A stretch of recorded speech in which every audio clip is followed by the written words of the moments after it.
परवरिश की बारी आ गई है।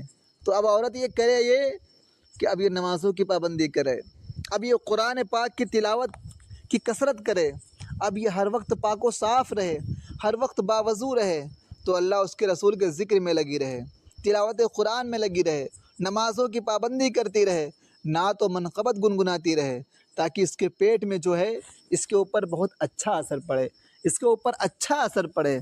और जो औरतें ऐसा करती हैं, यकीनन उनकी जो औलादें होती हैं वो वाकई में काबिल फ़ख्र होती हैं, काबिल तारीफ़ होती हैं।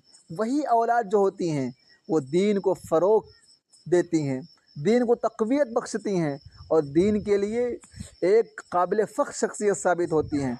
जैसे आप समझ लो हुज़ूर गौसे पाक रज़ी अल्लाह तआला अन्हु,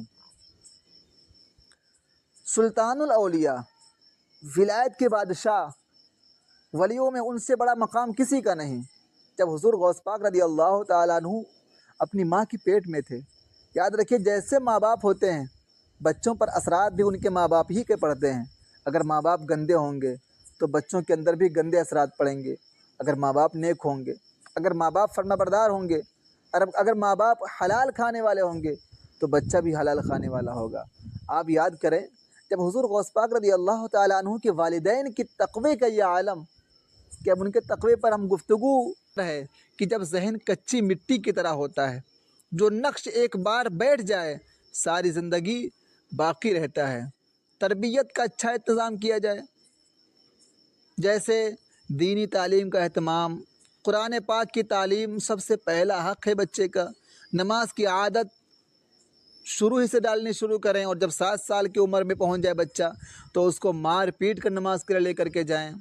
हलाल और हराम की तमीज़ उसको बताएं बचपन ही से, इखलाकी तरबियत के बारे में बताएं कि सच बोलना।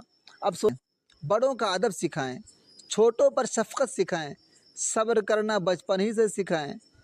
जैसे बेटे साफ़ सुथरा कपड़ा पहनाएं, साफ़ सुथरा रहना सिखाएं, खेल कूद में एतदाल, ज़्यादा खेल कूद में उसको ना डालें, इल्म और महारत सीखने की तरग़ीब दिलाएं, यानी हमेशा इल्म व अमल की बातें करें और हुनर सिखाने की बातें करें।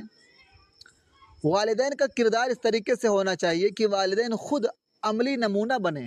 अपने बच्चों के सामने वालिदैन जो हों वो ख़ुद अमली नमूना बने, यानी ख़ुद अमल करके अपने बच्चे को दिखाएं। कैसे? मोहब्बत और नरमी के साथ समझाएं अपने बच्चों को। कहीं बच्चों को मारें ना, झिड़कें ना। मारने का हुक्म 7 साल से पहले है ही नहीं है। 7 साल से पहले बच्चों को मार नहीं सकते, 7 साल के बाद मारने का हुक्म है। 7 साल से पहले सिर्फ